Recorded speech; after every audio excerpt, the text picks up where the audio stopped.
Hello hi నమస్తే. అందరూ నన్ను ఒక క్యారెక్టర్ ఎలా గుర్తుపెట్టుకోవాలి అని అడుగుతున్నారు. సింపుల్, 5 వేలు గుర్తుపెట్టుకోండి.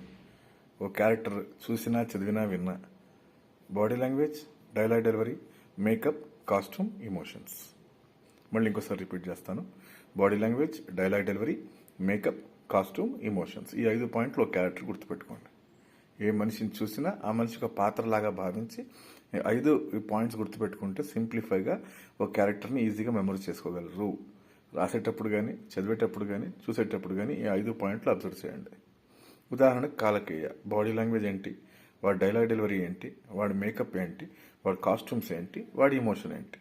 ఇలా ప్రతి పాత్ర, నాట్ ఓన్లీ కాలకేయ, అన్ని పాత్రలు, సినిమాలో కనిపించే ప్రతి పాత్రకి, ఇంపార్టెంట్ పాత్రకి ఖచ్చితంగా ఈ 5 పాయింట్స్ మీరు గుర్తుంచుకుంటే, ఒకవేళ మీరు డైరెక్టర్ అయితే డైరెక్షన్ చేయడానికి, రైటర్ అయితే ఊహించుకుంటూ పాత్ర రాయడానికి చాలా పనికొస్తుంది. కాబట్టి క్యారెక్టరేషన్స్కి ముందు బేసిక్గా ఫండమెంటల్గా ఈ 5 ఫింగర్స్ పాయింట్ అంటాము, ఈ 5 ఫింగర్స్ టెక్నిక్ అంటాము. ఈ 5 పాయింట్లు గుర్తుపెట్టుకోండి. Body language, dialogue delivery, makeup, costume, emotion for every character. Okay, మళ్ళీ రేపు మంది కొత్త పాయింట్తో కలుగుతాం.